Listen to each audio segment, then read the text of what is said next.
Welcome to Awesome Movie Year, the podcast where we take a look back at an awesome year for movies, which is every year. I'm Josh Bell, film critic and writer, and I'm joined by my co-host. I'm Jason Harris, filmmaker, comedian.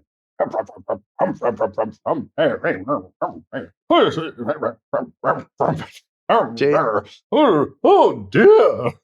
Jason's impression of British people, certainly as sensitive as his impression of Italian people in our episode on A Bay of Blood. So, Josh, not British people, but the most stodgy, class-dominated, rich people that have ever been British, I'd say. Yeah, these are the people in this movie that we're about to discuss. We are talking about the films of 1971 in this season, and we are here at the Palme d'Or winner from the Cannes Film Festival, which is The Go-Between from director Joseph Losey, based on the very popular, I believe, and acclaimed novel by L.P. Hartley and written by Harold Pinter, the acclaimed playwright, screenwriter, actor. So a lot of impressive pedigree behind this film, and then of course the endorsement of the Cannes Film Festival, and it's a bit stodgy. I wouldn't disagree with you on that. Not a bit stodgy, Josh. When I was watching this, I was like, as a kid, if you told me there's a thing called British cinema, this is what I would think it would be like. The kind of most buttoned up, like proper regal representations of all these characters ever. I mean, we've covered Barry Lyndon, which kind of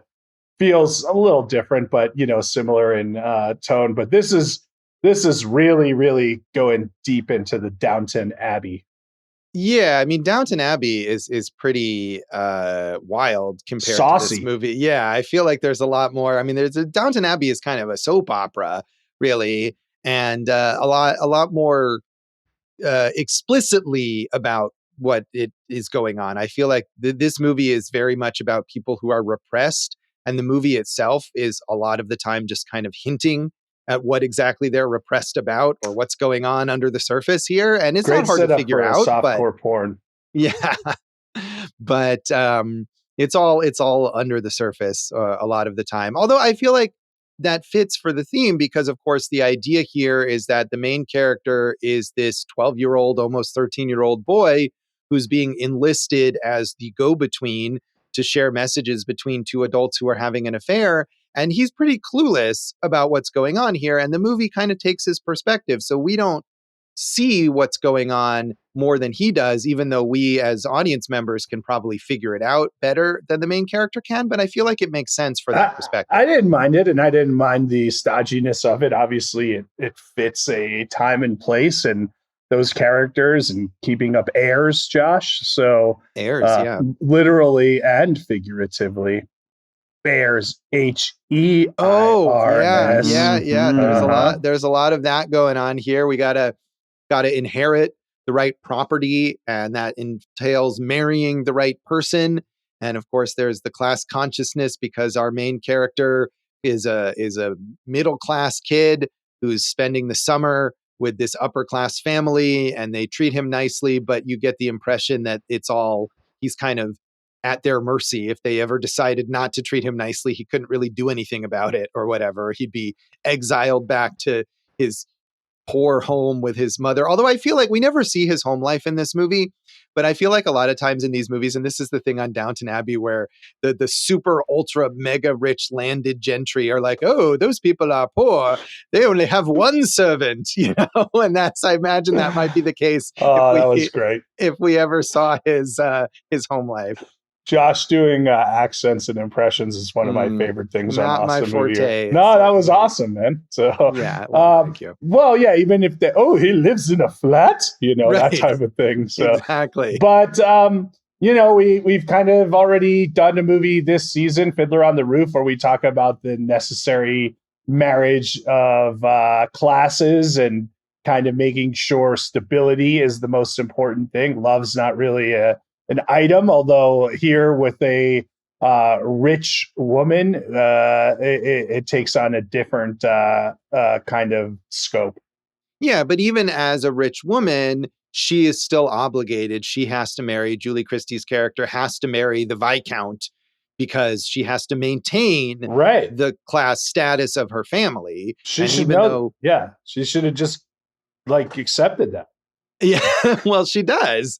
But she's in love with, and again, it's like the guy she's in love with is this farmer who it seems like he's got a good deal going on. And at one point he Yeah. tells the kid that he has a servant, not a live-in servant, but a woman who comes and does things for him every day except Sunday. So, He he's gives got her a day off. a Yeah. 6 day a week servant, but that's not good Yeah. enough. He's got animals.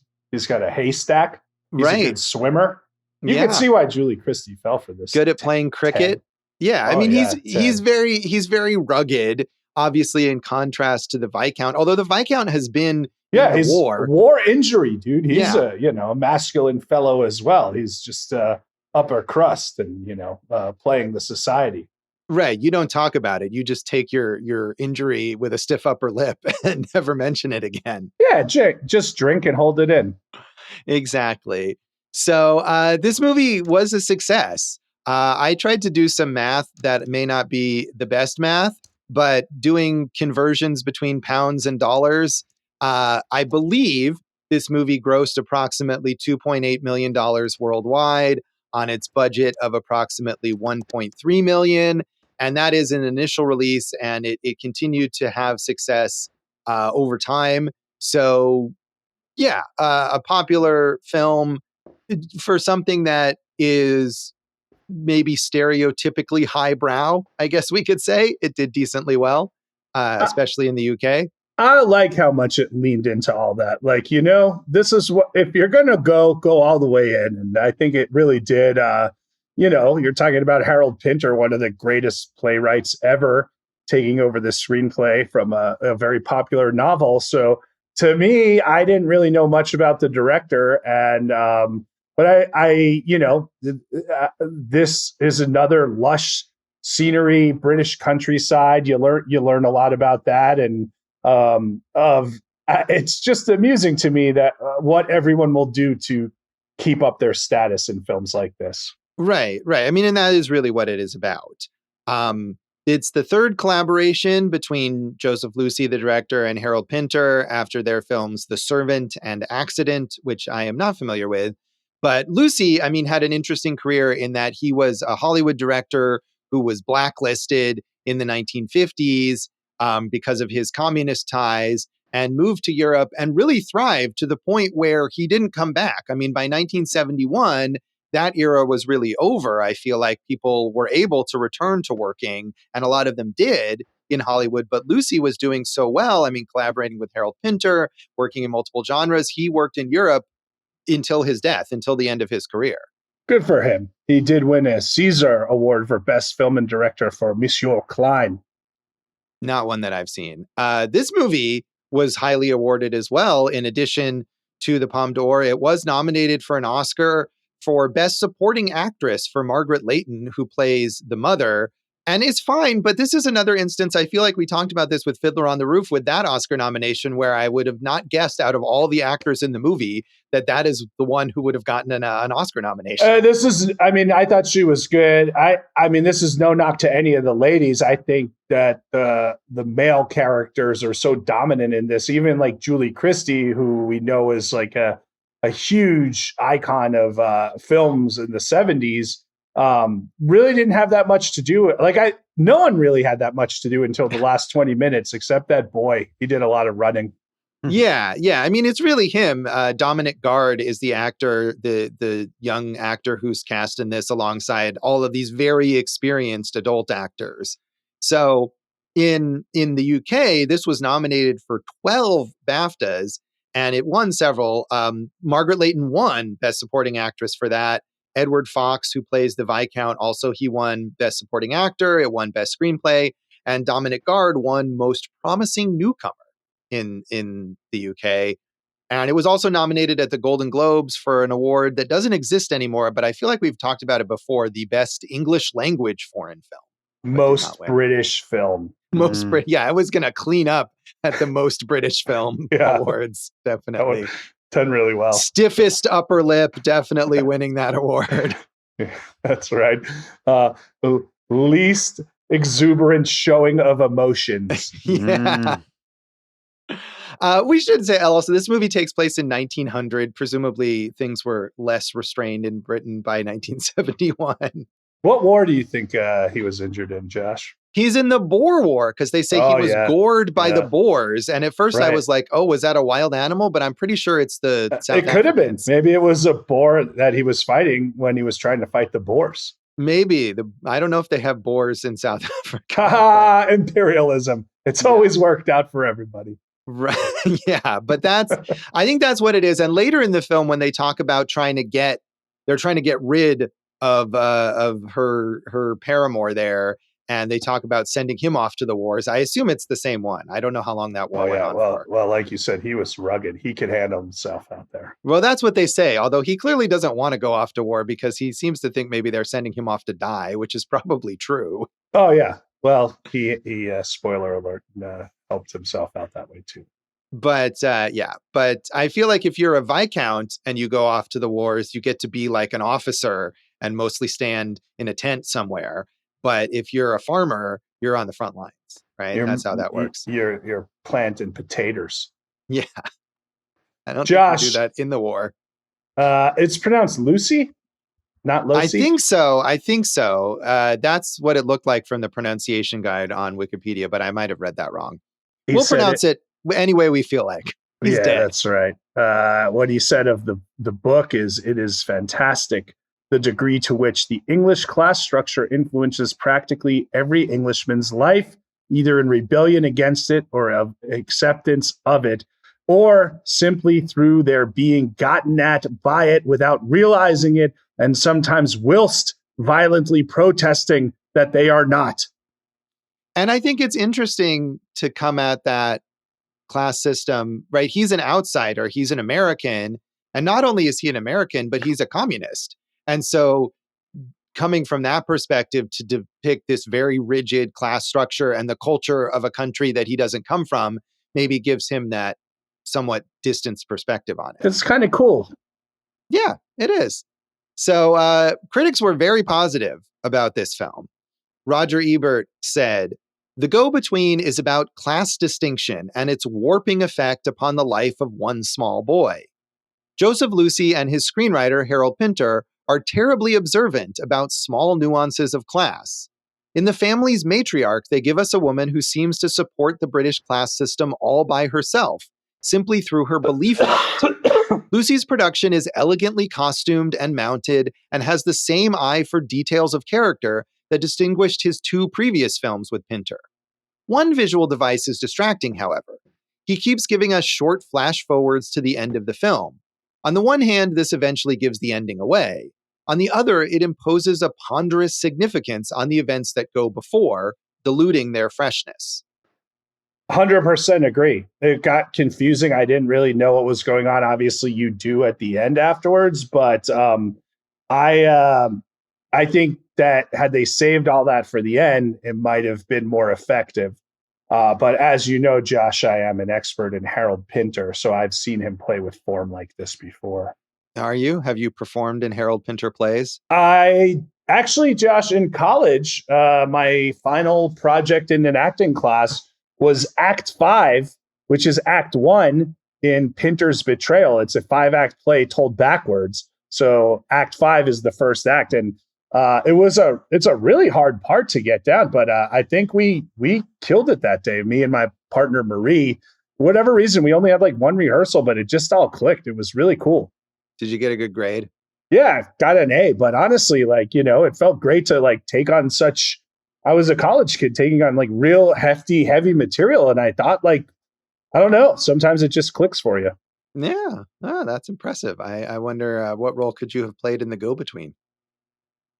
Boy running. Yeah, could you be the rugged farmer? I don't know. Maybe. One thing I really loved about this film was there are other boys in the house that are the same age, and no matter what's going on, they always end up physically beating each other up in a playful way. And I thought that was so 100% accurate. And like, just no matter what the scene was, they would always end up punching each other. And I was like, this is lovely.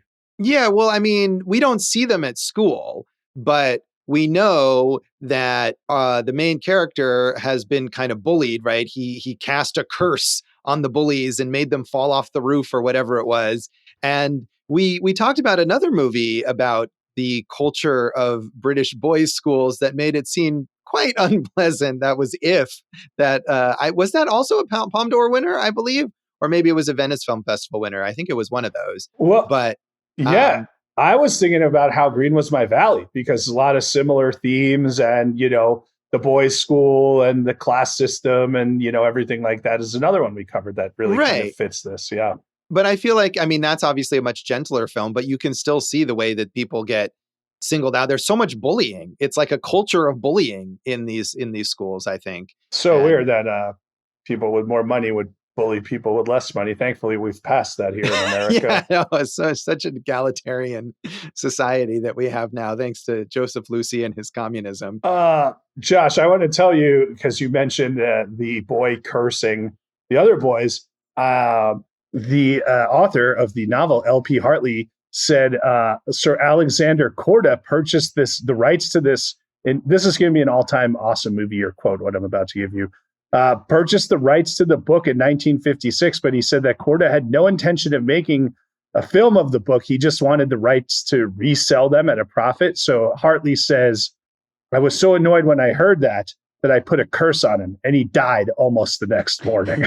I mean, much like the curse in this film, probably unrelated to what actually happened, but I like that. I mean, I think this is partially inspired by Hartley's own experience as a child, so maybe he was into that idea of curses. And we do have one scene where he kind of opens this locked box, the main kid does, and takes out his curse book, and he's like closing his eyes and running his hands over it like he's going to curse somebody. So the kid took it seriously, and maybe Hartley did as well. Yeah, I mean, who's to say, Josh? I mean, he does go get those poisonous berries and make a potion that he does not take or give to anyone else at one point in time. Yeah, I did briefly think that this was going to take some sort of weird horror movie turn when he was making the poison drink, but then he just pours it down the toilet. Well, I mean, like I said, the first hour and 40 minutes are things not happening. Like, it's just like, oh, this could happen. This could happen.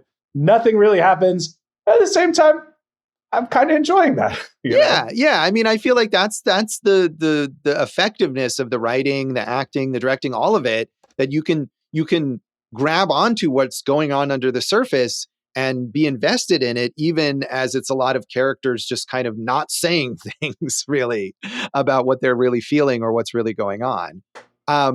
So Vincent Canby in the New York Times said, while I have some reservations about The Go-Between, I think it's quite safe to say that it's one of the loveliest and one of the most perfectly formed, set, and acted films we're likely to see this year.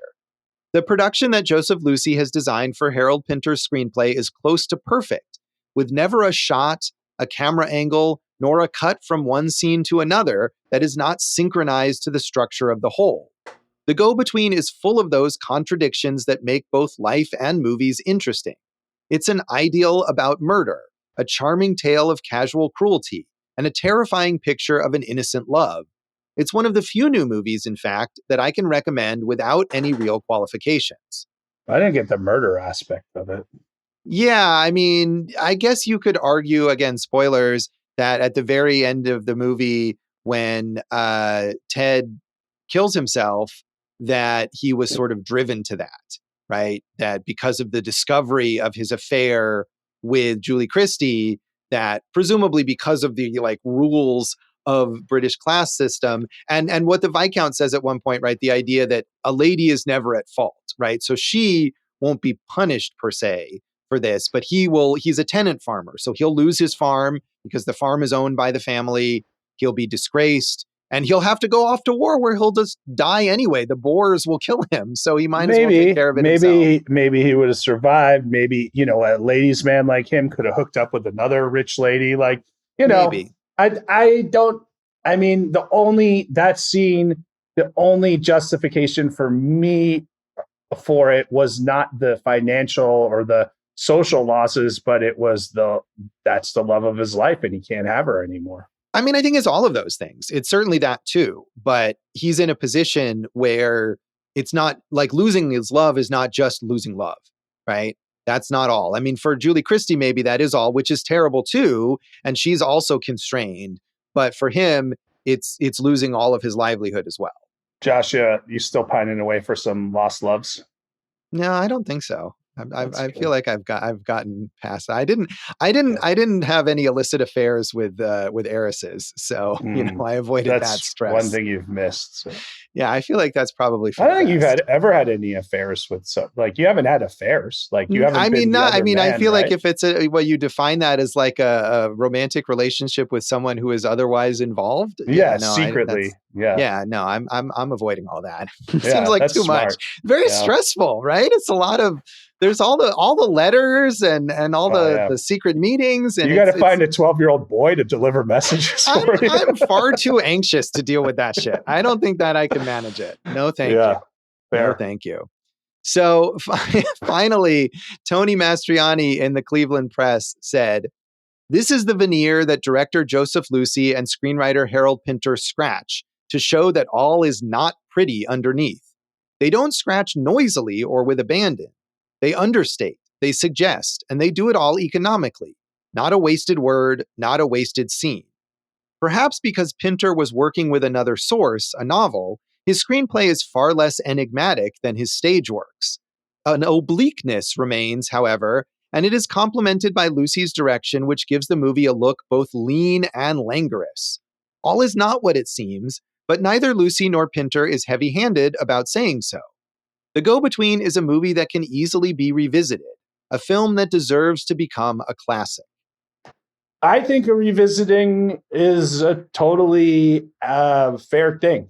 Like, I didn't love this movie. I gave it a mid review, but I would totally watch it again to see like, okay, now that I've been through it once, like, can I enjoy it more? Could this be, Josh, my next Whitnell and I? Maybe. Is that a movie that you enjoyed more on the second viewing? Yes, and while watching this, I was thinking I should watch Whitnell and I again. No, I did not enjoy that the second time, as I'm sure we talked about in our episode. But maybe this could be your next Tokyo Story, which you watched again and didn't like still. I liked it more the second time, though. All right, well, yeah, we'll see. I mean, I don't think, I like this movie fine, but it didn't seem like a movie that I would be eager to revisit. And while it is, I think, relatively well-known, it did not become a classic, per se. I mean, it won those awards, but I don't know that it's necessarily considered like on the level of classics from this era. How dare you? Maybe in the UK it is. Maybe it's more beloved as a British film, much like Whitnell and I, which has a bigger following there. So you had not seen this, Jason. Had you seen any Joseph Losey films? No, I still don't know why you're pronouncing it that way. In fact, but I'm pretty sure that was the way it was listed phonetically. You're probably right. It's just Losey.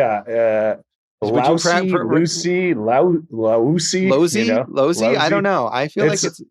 Yeah, they give you a very strange, a phonetic spelling of it in Wikipedia. No, I don't know this guy, but glad to learn about him, Josh.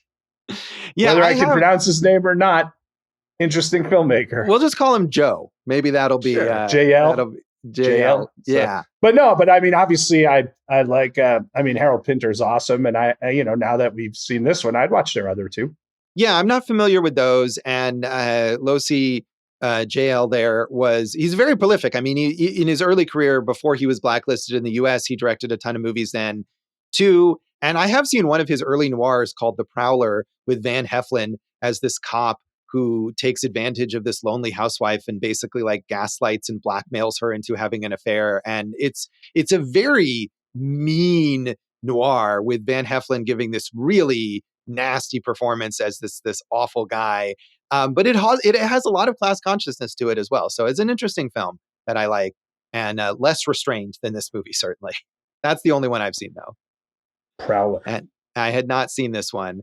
But Dave, had you watched this? This does not seem like a likely candidate for Dave having watched. No, and I thought I had never heard of it until literally the second note of the piano in the score. And I was like, this is the movie that the composer for May December essentially just covered. True. And I was like, I knew that was a thing, but I forgot the name of the movie, and this is it. And the score is still great.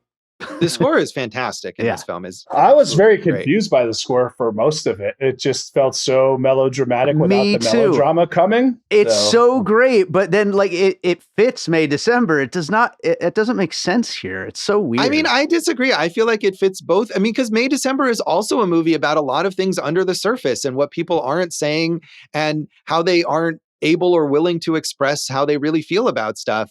And I think that works really well for this film because you get the score that does seem melodramatic or very heavy because it's like, hey, this is what's under the surface of the film. So I thought it was great. But a lot of that score is like when Leo is just running and you're like, I mean, that doesn't necessarily fit that scene per se. Right. Maybe the overall themes, but the scenes themselves, there's nothing happening for the first hour and 20 minutes. I liked it. I feel like it just set the mood really well. Well, it's great. I will say that I didn't necessarily recognize that immediately, although I did realize it later. But the thing that got me initially was the opening line, "The past is a foreign country," which is like one of the most famous opening lines of any movie or novel ever, right up there with Rebecca, and has been repurposed as a quote or used as a title before. So that, like, to the point it's so famous that I stopped and I was like, is this a Shakespeare quote or something? Is it from this? Like, that's how famous it is. But so that's what I got out of it. The score is from Michel Legrand, and it is one of the most well-known scores in film history. Legrand won an Oscar for The Windmills of Your Mind and the Thomas Crown Affair. Worked on The Umbrellas of Cherbourg. Josh, did I mess that one up? I know that's a big boy right there, that film. That is a famous one. Yeah, got some Oscars for Summer of 42 and Yentl. All right. Yeah, and it was a replacement for the original score. So right, they fired the first guy. Yeah, so they obviously JL thought that this was a more appropriate or effective score versus whatever had initially been put in there. So it clearly deliberate to do the music this way versus a more traditional sounding way. So Josh, I mean, I obviously know that movie. Did I pronounce it right or wrong? I think it's like Cherbourg. Yeah, it's hard. It's hard okay. For me. Yeah, that's all good. We know what lummox of an American, Josh. Yeah, we all are. So we'll come back and talk some more of our general thoughts on The Go-Between.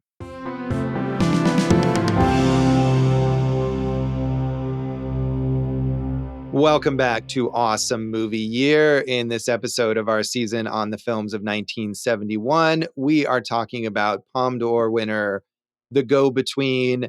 And Dave, I feel like you appreciated probably the dog in this film, and I where are we going? Well, no, because Dave loves dogs. Dave loves dogs, and one of the things, Jason, we've been talking about how British this movie is, and one of the things I absolutely loved is how British is this movie. The dog's name is Dry Toast. Come on, it's a wonderful name. I love that. I love any animal named after a food. That's great. How many do you know? Not many, but I've heard various names before, though. I'm going to call you Bag of Yogurt from now on, Dave. Okay, sure. But Josh, that goes into what we're talking about of like just how far, I don't even want to say leaning in, but lived in this kind of upper crust world is in. And that's part of the charm of the film. Yeah, I mean, like, I feel like you could name your dog Toast, and that's probably not that common. But it's like, no. It's dry toast. Our dog's toast has no butter, no jam. It is flavorless. It is starchy. That's what our dog is being named. They're British, so do they put beans on that toast, or what are they doing with it? No, it's dry. Yeah. They put nothing on it. There's nothing on their toast. I don't know if I've ever eaten I've had dry toast as without butter, but then I'd put like eggs or avocado on it. But I don't know about just straight dry toast. That's roguish, I tell you. I had like a stomach virus a few months ago, and I was eating dry toast as like a recovery. When you're supposed to eat very bland, easy to digest foods as you're starting to feel better. So I feel like that's the only context in which I would eat dry toast. Did you feel more British at the time? I didn't think about it as a British thing. I mostly was hoping that I would, my stomach would keep the toast down. But but it did. Very British. British people don't want to barf up their toast either, Josh. No, they don't. These people would not. They would definitely barf in private and not talk about it. They would excuse themselves before a good barfing. Yeah, but we do have the friend, right? Although I wonder, you were talking about these boys who are always physically assaulting each other, and like it starts with the idea that Leo is friends with this kid Marcus, who is the part of this upper crust family, and so he gets to spend the summer with him. They went to school together. Now they're spending the summer together. Marcus doesn't really seem like much of a friend. Because doesn't he get what does he get at one point in time? He gets the measles, right? That's the thing, is that he's bedridden, and so he can't go out and play, and that gives Leo the time and freedom to go take these letters back and forth because he's not expected to hang out with his friend. Leo was just very chill with like walking into the measles room and picking up the sponge. It's 1900. Leo gave as good as he took. He threw the sponge at him. He would often fight, like he would often put Marcus in a headlock. I think it was a give and take. Certainly Marcus was the more dominant for the first half, but Leo acclimated well to such mannerisms. I guess, but part of it I think is that class commentary again, that he can't really fight back even if he wanted to. I thought he did. I thought what I found more anachronistic of the time, but of that time, was like Julie Christie buys him such a foppishly delightful boy suit there with like knickers and one of those neckties that comes out in two strands and a green jacket and green, this beautiful suit. And that's what he wears all the time, whether he's like going out to, the manor for dinner or if he's just running in the mud. That's his outfit. Yeah. Well, I feel like even the upper crust people during this period, like people didn't wear different clothes every day as much in this time. Like I wear different clothes every day. I do too. I feel like it's common now, but they didn't have, washing was a much more, even though they had servants, I think washing clothes was a much more involved endeavor. And so you would have I'm sure the rich people have multiple outfits because they dress, for different occasions or whatever. But still, I feel like Julie Christie is in more or less the same dress in the entire movie as well. You're talking about different occasions, and the matriarch of the family, when it's Leo's birthday, is like, first we shall have breakfast. Perhaps this afternoon we shall take a ride. At luncheon we shall reconvene to discuss, right? And it's just, I love just how rigid they are. And I don't know if I ever told you guys this, but at my brother's wedding, him and his wife were so obsessive. Like the whole wedding was color coded. You have to be here at this time for this and here at this time for this. They would have thrived in this environment, Josh. Well, yeah. Speaking of Downton Abbey, I did watch a lot of Downton Abbey back in the day, and it is all very, that's what they do because they don't have jobs. So that's the dream, buddy. Day is built around these various like occasions or activities. Oh, we have to, we have this elaborate meal at this time and we go riding and we have all these activities and we always have house guests. That was another thing I was wondering, Jason, you mentioned those other boys, and like, so clearly Julie Christie is Marcus's older sister, right? He says that they have the same parents, but there's a bunch of other people in the house that I had no sense of what their relationship was. Like, are they his siblings also? Yeah, because there was that other boy there, right? But was he Marcus's brother, or is he like a cousin, or because people are always staying at the house? That's like what you're saying, right? They don't have much to do, so the excitement is, Roger's coming over today. We must prepare the scones. They're Roger's favorite, right? And everything is another to do. What a way to live. Yeah, it sounds exhausting, really. Magnificent. But yeah, so were those, did you understand who those people were, like relationship wise? I'd say I was in the ballpark, but maybe not specifically on base. But yeah, as far as the boys go, but you got that wonderful, like, the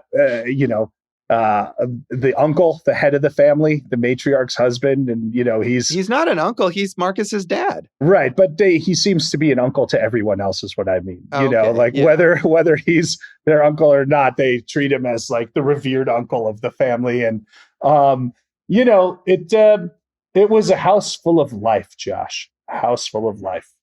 Yeah, there's a lot going on there, but again, each person is sort of meant to stay in their prescribed role or whatever. And that includes Leo, right? He's the poor, quote unquote, guest that we have, and we're indulgent for him, right? We're going to buy him a suit and buy him a bike for his birthday and give him a cake and whatever, because he doesn't have those things, right? He's not lucky like us or whatever, but they're all at the indulgence of the family. And I mean, part of the story is that they are in a way exploiting Leo, or at least that Julie Christie is. No, cut. I mean, I hear what you're saying. She definitely uses it when she starts using him as a go-between. But like, if you're a 12-year-old boy and you're like, hey, these rich people are buying me a new bicycle, do you really care if it makes them like they did it because they want me to be happy or because they did it because it makes them feel better? You got a new bike, bro. That's the point. Yeah, I mean, okay, true. I'm sure from his perspective, although when we see the older Leo briefly played by Michael Redgrave in those like flash forwards that are somewhat confusing, he seems to have all the life drained out of him, right? Definitely. He's just kind of staring off into the distance the whole time. Perhaps he was scarred in a way by this experience. Yeah, well, it's a traumatic ending to the summer, you know? If, right. He kind of idolizes Ted, right? The farmer. And, I think as he grew up, he was like, hey, they used me for whatever they used me for, but they weren't mean to him. Julie Christie and Ted were cool to him. Ted taught him about sex a little, Josh, Well, they both, I would not entirely agree with you on that, because I think they're nice to him when he's doing something for them. When they realize that he can be their go-between and they can send these messages, and however they were trying to do it before, Ted briefly alludes to it being difficult, but we don't know exactly how it went. They can now carry on their affair much more easily thanks to this kid. And at any point when he expresses reluctance, they turn on him immediately and yell at him and remind him of his place. So I think as much as maybe they do genuinely like him, especially Julie Christie's character, like she still is very conscious of him being below her. Well, Josh, why would you be nice to someone if they weren't doing something for you? I mean, I think that's kind of their perspective, right? That's kind of what's going on with them. She takes advantage, but he's getting a real slice of life, different class. What is it? All that fun stuff. So yeah, I mean, and he's clearly, even though he doesn't understand what sex is, he's clearly in love with Julie Christie in his own way. I mean, again, that's going back to How Green Was My Valley, right? Like I would do anything for her, right? The little right, and you get that. They go to an all boys school, and this is a little older women, and they show some affection, in a familiar way, not a sexual way. And of course, didn't you ever have a crush on a babysitter? Well, right. I'm not saying it doesn't make sense. I think, though, that she's aware of that and she plays it to her advantage. She uses him because she knows he'll do something for her because he has a crush on her. And then also because he is this lower class person who's being allowed into their world. So that's what I'm saying, is that not that she doesn't have genuine affection for him, but she absolutely is exploiting him too. Yeah, that's what I love about her.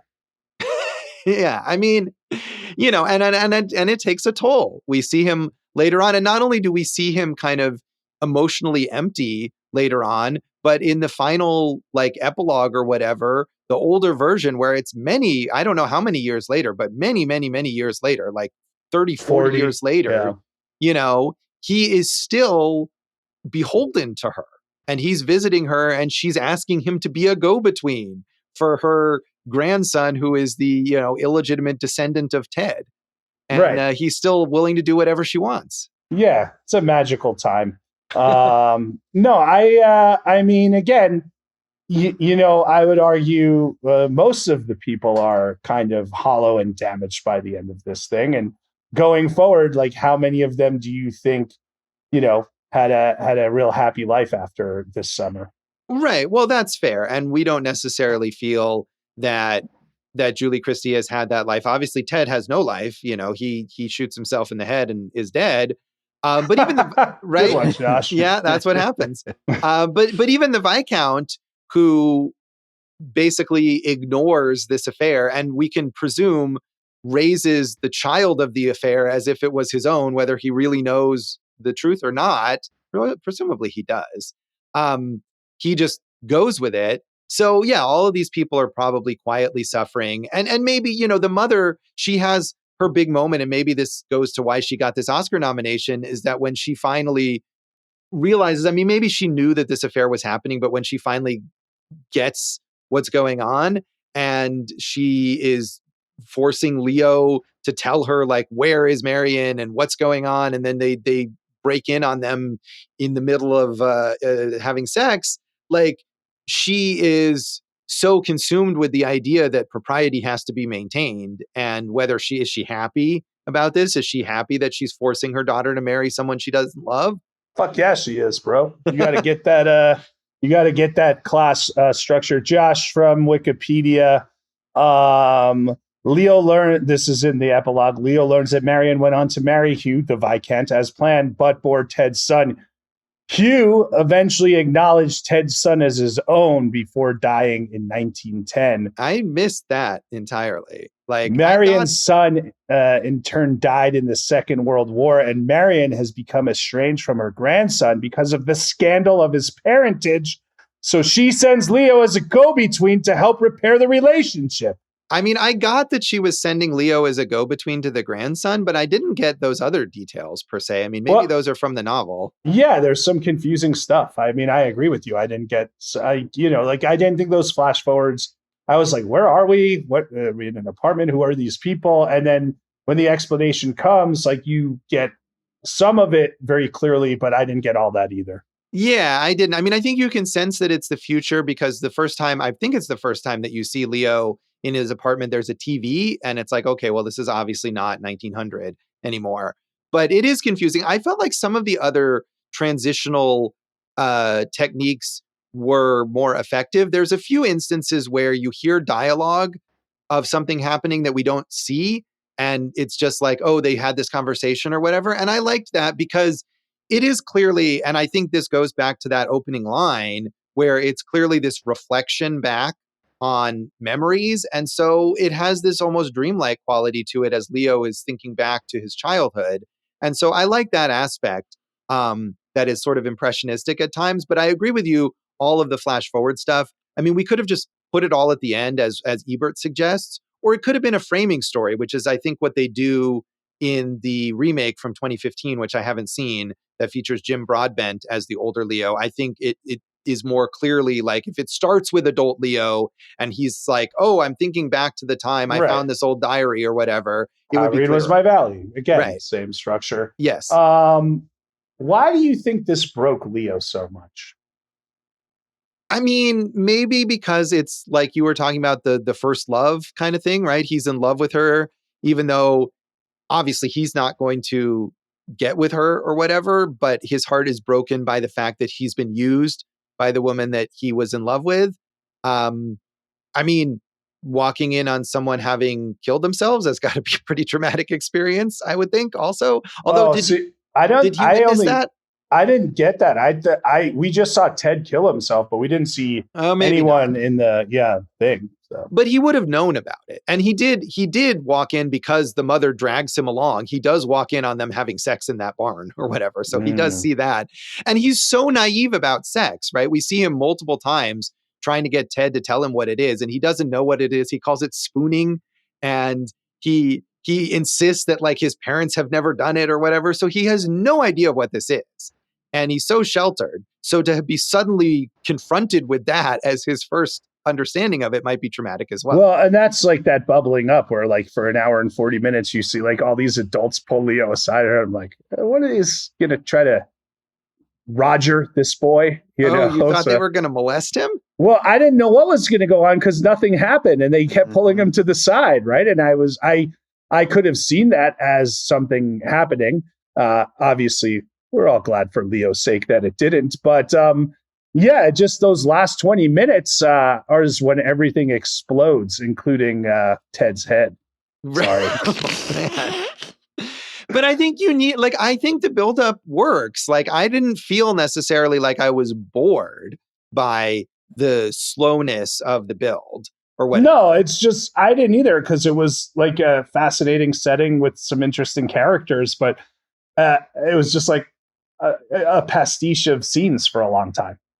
Yeah, it is a bit of a sort of not disjointed really, but just like little vignettes or whatever. Like you don't know where this is going. Although I don't know. I guess I felt like fairly soon I understood where it was going, because you get the delivery of the letters fairly early on and you're like, okay, well, based on the setting, this is not going to end well. And we're sort of leading up to that. So I felt like it had momentum. That said, if anyone needs a go-between between themselves and a secret lover, I'm interested. All right. I don't know that this is really a necessary function so much anymore. I think it was in like middle school. Well, yeah, maybe. But now people in middle school, they probably still also, they all have cell phones and stuff. They can just text each other. Yeah, it was more fun when you were passing notes. Right. Yeah. Dave, any further thoughts on this other than your love of the score? I mean, you guys covered most of it. The only other thing I thought of, Mr. Maudsley, the dad, the older guy, reminded me of an Ernest character. The way he's, young man with the coat, the turtleneck. Ernest goes to go-between. Ernest goes to turn of the century England. What would that be like? Imagine Absolutely. Ernest goes to, I feel like if Jim Varney was still alive, Ernest could go to Downton Abbey. Let me tell you something. If he was the go-between, this affair would have gotten out much, much sooner. Yeah. Ernest not so good at keeping secrets. Hey, Vern, let me tell you what I got to do today. Yeah. Yeah, at the very least, Vern is going to find out about the affair. Oh, yeah. Well, I'm glad we got Ernest in there. So should we rate this out of 5 secret letters? Yeah, sure. 5 secret letters. I gave it 2.5, but I'd watch it again. It's like a high 2.5. It's probably a 3. I'm going to stick with the 2.5, but I'm cool with it. I liked it enough. 2.5. All right. I give it 3 secret letters. I thought it was solid. It's not the kind of thing that I necessarily love, but I thought it was effectively done. So 3 secret letters from me. Dave, how do you rate this? I went with 2.5. I also liked it, didn't love it. And I think there's enough good going on in here that it's definitely worth watching. Yeah. But as we know from the last episode, 2.5 from Dave could be downgraded to 0.15. We'll see what happens. But you're not downgrading this one at this point, though. No, I think this one has earned its place as a classic that I gave 2.5 to. Has anyone ever had a romantic dalliance with a really rich person? No, I don't. No. I mean, I went to private school, but I think I didn't have very many dalliances, and they were not with the richest of of my classmates. I did pass notes. I definitely did leave a note in someone's locker to say that I liked her. It did not work out for me.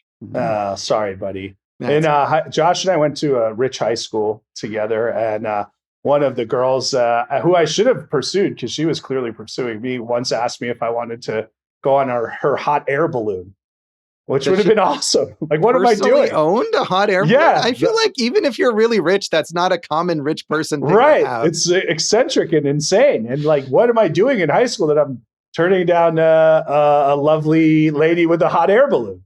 I feel like you should call her now and be like, do you still have the hot air balloon? Yeah. And is that invitation still open? All right, I'll look her up. Sounds good. All right, we'll come back and talk about the legacy of the go-between.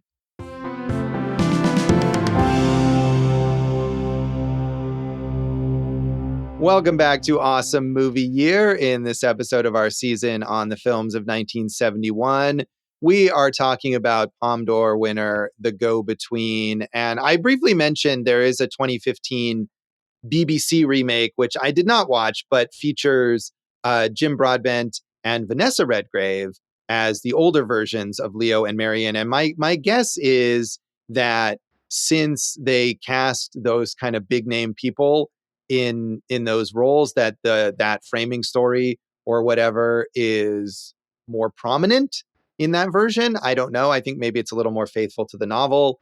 Vanessa Redgrave, of course, the daughter of Michael Redgrave, who plays the older Leo in this version. So there's that little connection there. Yeah, a little go-between between the two films right there. But Harold Pinter, Josh, like we said, one of the all-time great playwrights. Definitely. I mean, he's got a Nobel Prize, Josh. You got a Nobel Prize? I do not. No Nobel Prize for me. I think I'm not in the running for the Nobel Prize. I mean, I really like Betrayal, but The Birthday Party, The Homecoming, he's written movies including The French Lieutenant's Wife, The Trial, and Sleuth. So go look at Harold Pinter, guys. Yeah, he was, in addition to that, all his awards, he did get relevant to films. He was nominated for Oscars for The French Lieutenant's Woman and the film version of Betrayal. Have you seen the film version of it or just read the play? No, I just read the play. I should watch the movie. It did get an Oscar nomination. For whom? For Harold Pinter, I just said. Did he write it? Yes, he was nominated for an Oscar for writing the screenplay for that film. What film? That's what I said. So, LP Hartley, I'm Josh. waiting for Godot here with Jason about this. LP Hartley wrote the Eustace and Hilda trilogy. What do you know about that? Features Eustace and Hilda? I don't know. And The Hireling. So there we go. Speaking of playwrights, Tennessee Williams said his favorite adaptation of one of his plays was the Joseph Losey directed Boom, which did not do well, but Tennessee Williams liked.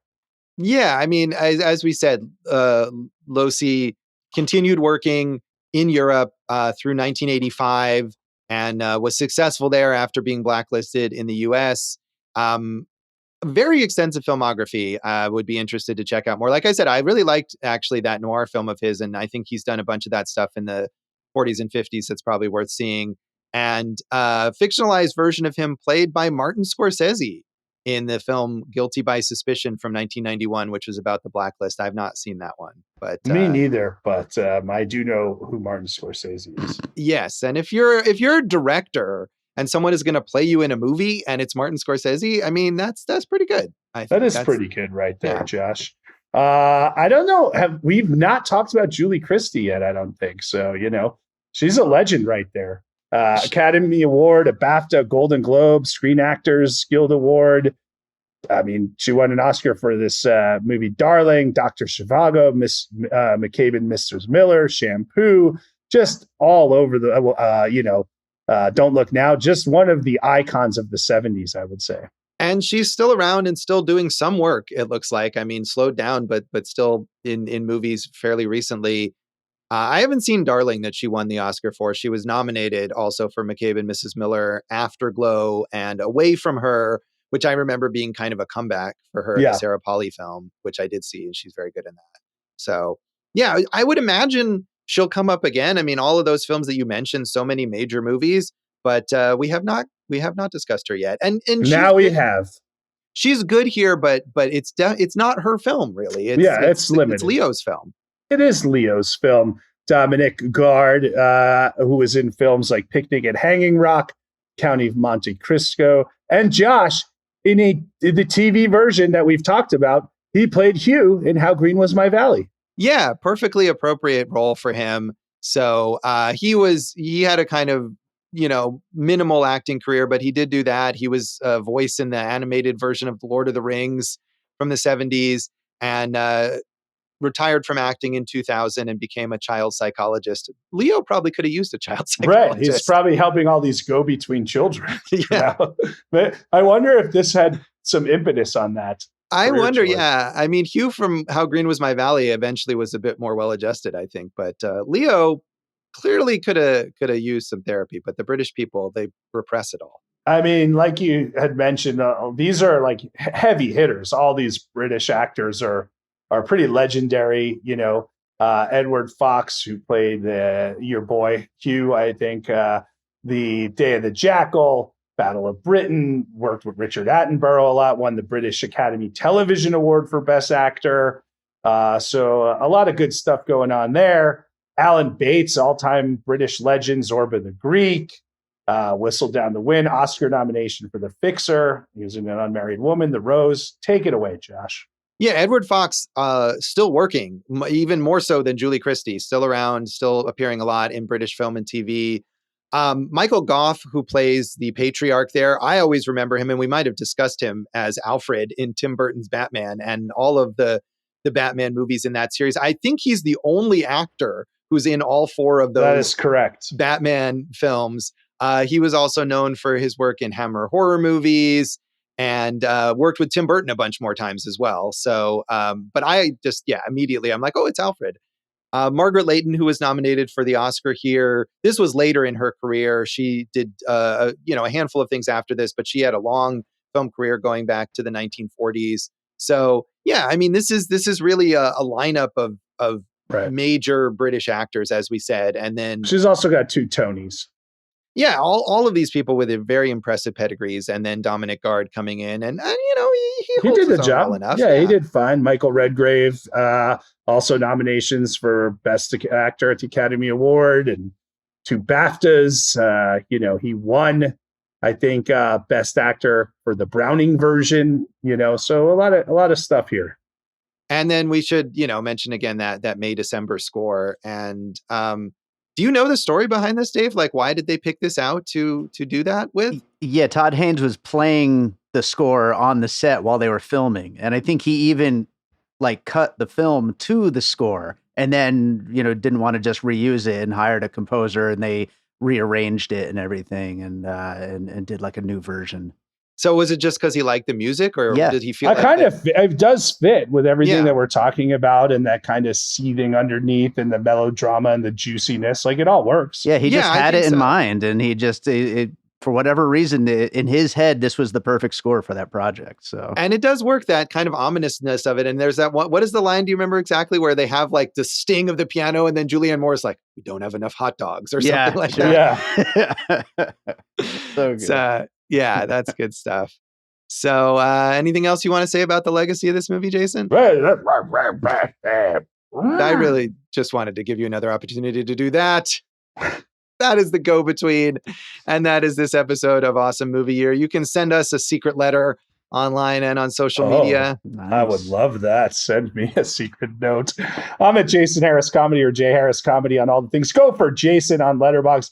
AwesomeMovieYear.com is our website. Awesome Movie Year is where you can find us on FB and IG. You can find some old things for me at joshbellhateseverything.com. I am at Josh Bell Hates Everything on Facebook, at Signal Bleed on Blue Sky, and on Letterboxd. And if you're on Letterboxd and you watch this movie or any of the movies we talk about on the show, tag your review Awesome Movie Year. We would love to know what you think. And check out our producer, David Rosen's awesome podcast, Piecing It Together. Check out Piecing It Together wherever you listen to podcasts, and follow us on social media at Piecing Pod. Jason, what's in our next episode? Josh, I'm excited. We're going to the documentary. It's called On Any Sunday. It's by Bruce Brown, the great surf film director, and this is his take on motocross and motorcycle racing. So this will be a pretty cool thing to cover, I feel like. So tune in next time for On Any Sunday, and thanks for listening to Awesome Movie Year. Thank you for listening to Awesome Movie Year. Make sure to follow Awesome Movie Year on Facebook, at Awesome Movie Pod on Twitter, and at Awesome Movie Year on Instagram. And if you like the show, review us and rate us with 5 stars on Apple Podcasts.